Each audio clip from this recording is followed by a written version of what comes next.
So పేరుని నాని నిన్న ఏదో కార్యకర్తల సమావేశంలో ఏదో మీటింగ్ మాట్లాడుతూ మామూలుగా కాదు ఒక రేంజ్లో పాపం బాధపడ్డాడు. ఏమని బాధపడ్డాడంటే, మేము ఏదైతే నా భార్య మీద కేసులు నమోదు చేశారో, నేను నా భార్య దాదాపుగా 15 రోజులు ఎవరికి కనపడకుండా తిరుగుతూ ఒక ఇంట్లో అంటే ఎక్కడున్నామో తెలియకుండా పోలీసులకు కనపడకుండా తిరుగుతూ మేము చాలా ఇబ్బంది పడ్డాము. ఒకనొక టైంలో రాజకీయాలుగా చచ్చిపోవాలనిపించింది, లేదా రాజకీయాలు మానేయాలనిపించింది. అంటే ఇంత మానసికంగా మా మీద దాడి చేస్తారా అని చెప్పేసి మాట్లాడుతున్నాడు. అంతేకాకుండా మమ్మల్ని అరెస్ట్ చేయాలని చెప్పేసి కొంతమంది మా ప్రత్యర్థులు ఆలోచన చేయటం, అట్లా దానికి తగ్గట్టుగా పావులు కదుపుతుంటూ మేము ఎక్కడ అండర్ గ్రౌండ్లో ఉండి దాని నుంచి రక్షణ పొందడం కోసం మా ప్రయత్నాలు మేము చేసాం. అయినా కూడా మా మీద వదలకుండా నా భార్యని పోలీస్ స్టేషన్ తీసుకెళ్లి దాదాపుగా 4 గంటలు విచారణ చేశారు. చాలా అసభ్యకరంగా పోలీసులు ప్రవర్తించారు అని చెప్పేసి మాట్లాడుతున్నారు. నిజంగా చెప్తున్నా, వైఎస్ఆర్సీపీ పార్టీలో ఇట్లాంటి లంగాగాళ్ళు బజార్కు ఒకడు ఉన్నాడు. నిజం చెప్తున్నా, లంగా బ్యాచ్ అంతా తయారు చేసి పెట్టారు. ఎందుకు ఆ మాట అంటున్నానంటే, ముందు ఫస్ట్ ఆఫ్ ఆల్ నేను ఒక మాట మాట్లాడుతున్నా. పేరుని నాని నేను అడుగుతున్నా, పేరుని నాని మీ భార్య మీద రేషన్ షాపులో బియ్యం బస్తాలు ఏదైతే సేవ్ చేస్తామని చెప్పి లైసెన్స్ తీసుకున్న మాట వాస్తవమే కదా? ఆ లైసెన్స్ తీసుకున్న మాట వాస్తవమని నువ్వు ఒప్పుకుంటావా, ఒప్పుకోవా? ఇంకొక చిన్న విషయం చెప్పేది ఏంటంటే, మీరు గతంలో వ్యాపారాలు చేసి మీ మీద తప్పుడు కేసులు పెడతారు. మీరు పేద ప్రజలకు ఇస్తానటువంటి బియ్యాన్ని జాగ్రత్తగా దాచిపెట్టి ప్రజలకు అంటే షాపులకి గూడాలకు ఎప్పుడైతే అవసరమవుతాయో అప్పుడు సప్లై చేయాల్సిన బాధ్యత మీది.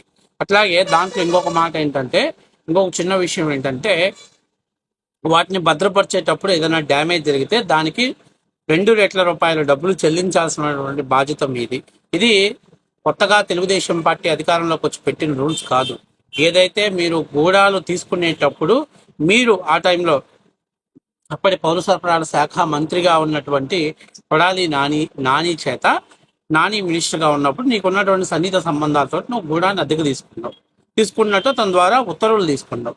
సో దాదాపుగా 2 గూడాలను అద్దెకు తీసుకొని నువ్వు ప్రభుత్వం దగ్గర నుంచి బస్తాకి 5 రూపాయలు కమిషన్ తీసుకుంటూ దాదాపుగా 3 సంవత్సరాల వరకు ఇది లీజ్ని అలాగే కొనసాగిస్తూ వచ్చావు. అయితే ఇక్కడ చిన్న విషయం ఏంటంటే, గతంలో మీ ప్రభుత్వం అధికారంలో ఉంది కాబట్టి ఎన్ని బస్తాలు దింపారు, ఎన్ని బస్తాలు ఎత్తుకెళ్లారు, ఎన్ని బస్తాలు పోయాయి అనేవి కూడా అవన్నీ కూడా ఒక తూతూ మంత్రంగా ఏదో లెక్క లేకుండా నడపడం జరిగింది. ఎప్పుడైతే ప్రభుత్వం మారిన తర్వాత నీ అంతటా నువ్వే, ఎవరు కూడా లేఖ రాయలా, నీ అంతటా నువ్వే విజిలెన్స్ డిపార్ట్మెంట్కి లేఖ రాశావు. ఏదైతే మా గూడెంలో పెట్టినటువంటి బస్తాలు తరుగు చాలా ఎక్కువగా వచ్చింది, బస్తాలలో ఎలుకలు దూరి పాడు చేశాయి, కాబట్టి దయచేసి మీరు మా గూడెంని చెక్ చేసి ఎంత షార్టేజ్ ఉందో చెప్తే దానికి డబ్బులు నేను కట్టడానికి సిద్ధంగా ఉన్నాను అని చెప్పి నువ్వు లేఖ రాసావు. నువ్వు లేఖ రాసిన దాకా ఫలానా కొడాలి నాని ఆధ్వర్యంలో ఈ గూడాలు అద్దెకు తెచ్చుకున్నాడని కానీ, ఈ గూడాల ద్వారా ప్రభుత్వ బియ్యాన్ని ఇక్కడ స్టాక్ చేస్తున్నాడు కానీ అనేటువంటి సమాచారం బయట ప్రపంచానికి తెలియదు. సరే, ఏదైతే నువ్వే లేఖ రాసావు కాబట్టి దాని తర్వాత విజిలెన్స్ అధికారులు మీ ఇంటి దాని మీద షాప్ మీద దాడి చేస్తే దాదాపుగా 5,600 బస్తాల వరకు కూడా షార్టేజ్ వచ్చింది. అంటే ఈ 5,600 బస్తాలు షార్టేజ్ వస్తే అక్షరాల దీని డబ్బులు తీసుకున్నట్టయితే ప్రభుత్వానికి 1,80,00,000 రూపాయలు మీరు చెల్లించాలి. అంటే ఈ 1,80,00,000 రూపాయల సన్నబియ్యం అంటే పేద ప్రజలకు అన్నం తినడానికి ఇస్తున్నటువంటి పనికి ఆహార పథకం కిందనో, లేకపోతే జాతీయ ఉపాధి హామీ పథకం కింద ఇస్తున్నటువంటి బియ్యాన్ని అక్రమంగా తరలించి ఏదైతే మచిలీపట్నం నుంచి మీరు కాకినాడ పోర్టుకు తరలించి సొమ్ము చేసుకున్న మాట వాస్తవం కాదా? ఆ సొమ్ముని ఎన్నికల కమిషన్లో లెక్క చూపకుండా ఎన్నికల ఖర్చుల కోసం ఖర్చు పెట్టిన మాట వాస్తవం కాదా? ఈ 1,80,00,000 నీ బాబు సొత్తా, నీ అయ్య సొత్తా, నీ తాత సొత్తా? ఎవరి సొత్తు? ప్రజలకు పొట్ట నింపటం కోసం ఇచ్చినటువంటి బియ్యాన్ని నీ ఎన్నికల ఖర్చుల కోసం వాడుకున్న మాట వాస్తవమా కాదా అనేది నువ్వు చెప్పాలి. ఒకటి అంటే నువ్వు తప్పు చేసినా, నీ భార్య మీద కేసు నమోదైనా నువ్వు కక్ష సాధింపు చర్య అంటావు. మరి నీ అంతటి నువ్వు లేఖ రాసావు కదా, ఇన్ని బస్తాలు తరుగు వచ్చినాయి కాబట్టి దయచేసి చెక్ చేసుకోవాలని చెప్పి నువ్వేగా లేఖ రాసింది. నువ్వు లేఖ రాసిన తర్వాతే కదా విజిలెన్స్ వాళ్ళు పోయి దాడి చేసింది. అంటే నువ్వు లంగా పనులు చేసి నువ్వు బియ్యం దొంగతనంగా అమ్ముకొని ఆ బియ్యాన్ని క్యాష్ చేసుకొని ఆ బియ్యాన్ని ఎన్నికల కమిషన్కి చెప్పకుండా, లేకపోతే ఇంకా ఇతర కమిషన్ దృష్టిలోకి రాకుండా నువ్వు ఆ బియ్యం డబ్బుల్ని ఓట్లు పంచిపెట్టి ఓట్లు కొనుగోలు చేశావు. ఈరోజు బయటపడిన తర్వాత మీరు దానికి 1కి 2 రెట్లు డబ్బులు కడతానని చెప్పి చెప్పడమే కాకుండా నువ్వు కేసు నమోదు చేస్తున్నారని పరారీకి వెళ్ళావు. నువ్వు నీ భార్య ఇద్దరు పరారీకి వెళ్ళారు. మీడియా ముందుకు వచ్చి తర్వాత కొన్ని రోజుల తర్వాత మీడియా ముందుకు వచ్చి ఏం చెప్పావు? చంద్రబాబు నాయుడు దేవుడు, చంద్రబాబు నాయుడు గారు ఏదన్నా కొల్లు రవీంద్రకి సార్ ఇమీడియట్ గా ఆమె జయసుధా గారిని జైల్లో అరెస్ట్ చేయండి సార్ అని అంటే, లేదు లేదు మన రాజకీయం పేరు నేను నానితోటే కానీ జయసుధా గారితో కాదు, ఆడవాళ్ళని ఇందులో ఒక లాగొద్దు, చంద్రబాబు నాయుడు నిజంగా దేవుడు అని అన్నావు. మరి ఇలా ఏం చెప్తున్నావు? ప్లేట్ ఫిరాయించి నన్ను నా భార్యని మానసికంగా ఇబ్బంది పెట్టారు, నా భార్యని అనరాని మాటలు అన్నారు అని ఆయన మాట్లాడుతున్నావు. అంటే నువ్వు చేసింది లంగా పని, నువ్వు చేసింది దొంగ పని. పేద ప్రజలు తినేటువంటి సన్న బియ్యాన్ని తీసుకుపోయి కాకినాడ పోర్టుల ద్వారా సన్న బియ్యంగా మార్చి ఇతర దేశాలకి పంపించేశావు. లంగా పని చేసి ఈరోజు నీ మీద నీ భార్యని 2 రెట్లు డబ్బులు కట్టి రిటర్న్ ఇస్తానని అక్రమంగా దాంకొని డబ్బులు కట్టేసి న్యాయస్థానం నుంచి బెయిల్ తెచ్చుకున్నావు. చంద్రబాబు నాయుడు ఆ రోజు ఆడవాళ్ళని అరెస్ట్ చేయకూడదని చెప్పాడని నువ్వు దేవుడు అని చెప్పావు. ఇవాళ మళ్ళీ మా భార్యని టార్చర్ చేశావు. అంటే కనీసం విచారణ చేయరా?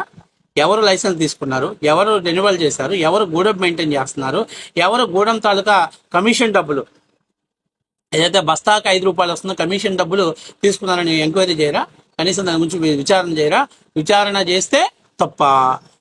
చేస్తే తప్ప తప్పుడు పనులు చేసి పరారీలో ఉంది నువ్వు, అరెస్టుకు భయపడి నీతో పాటు నీ భార్యని ఊరు తిప్పింది నువ్వు. అసలు నీ భార్య ఇంటి పనులతో సంబంధమైనటువంటి భార్య పేరు మీద దొంగ లైసెన్స్లు తెచ్చుకొని ఆమె పేరు చెప్పుకొని బియ్యం ఎత్తుకొని కోట్ల రూపాయలు సంపాదించుకుంది నువ్వు. ఇవాళ పైపొచ్చి నింద ప్రభుత్వం మీద వేస్తావా? ఇవాళ ఏమంటున్నాడు? పేరు నేను నాని ఎవరికి భయపడ్డు, మొన్నే నా బొచ్చు కూడా బేకెట్టినాడు. ఇవాళ తాజాగా పేరు నేను నాని వల్లవనేని వంశీ, కొడాలి నాని లాంటి గ్యాంగ్ తోటి పరిచయం అయిన తర్వాత దాదాపుగా 10,000 దొంగ పట్టాలను సృష్టించాడు పేర్నేని నాని. ఎన్నికల్లో తన కొడుకు కిట్టు గెలవటం కోసం అని చెప్పి మొత్తం చూడండి, మొత్తం ఇట్లాంటి తోతాంబరం బ్యాచ్ వాళ్ళంతా వైఎస్ఆర్సీపీ పార్టీలో ఉంటారు. ఇట్లాంటి లంగా పనులు చేసేటువంటి నెంబర్ 1 చోటా నాయకులంతా కూడా వైఎస్ఆర్సీపీ పార్టీలోనే ఉంటారు. ఒకడేమో అమ్మాయిల్ని చూస్తే ఏదేం చేయాలంటాడు, ఒకడేమో భూములు కనపడితే లాగేసుకోవాలంటాడు, ఒకడేమో ఇసుకలెత్తి కోట్లు సంపాదించాలంటాడు. ఇక్కడ ఇలాంటి దొంగ పత్రాలు పుట్టిస్తారు. అంతా కూడా అలీబాబా 40 దొంగల ముఠా లెక్కనే ఈరోజు మొత్తం గంజాయి బ్యాచ్, రౌడీ షీటర్ బ్యాచ్ మొత్తం కూడా వైఎస్ఆర్సీపీలో ఉంది. ఎన్నికల కోడ్ వస్తున్నప్పుడు, ఎందుకంటే గతంలో వల్లభనేని వంశీ కూడా ఎన్నికల కోడ్ వస్తున్నందున నకిలీ పట్టాలని సృష్టించి పట్టాన్ని పంచడం ద్వారా ఆయన గెలిచాడు అనేటువంటిది బాగా మనోడికి కూడా తొలిపల్లాడికి కూడా బాగా వంట పట్టి 10,000 నకిలీ పట్టాలను సృష్టించి పేద ప్రజలకు పట్టాలు పంపిణీ చేసి రేపు మళ్ళీ నేను అధికారంలోకి వస్తే ఈ పట్టాల ద్వారా మీ ఇల్లు వస్తాయని చెప్పేసి మబ్బి పెట్టి గెలవాలని, దొడ్డిగారిలో గెలవాలని పేర్ని నాని ట్రై చేసిన మాట వాస్తవం. దాదాపుగా ఎంఆర్ఓ గారి సంతకాన్ని ఫోర్జరీ చేసిన మాట వాస్తవ విషయం. ఇప్పుడు అబ్బా గొడుగులు మెడ చుట్టూ చుట్టుకుంది, దాని మీద పూర్తి స్థాయిలో దర్యాప్తు చేస్తున్నారు. ఇప్పుడు దానికి భయపడి పేర్ని నాని మీడియా ముందుకు వచ్చి కార్యకర్తలకే మా ప్రాణాలు, అరెస్ట్ చేసినా మేము జగన్నిధం వదులుకోము.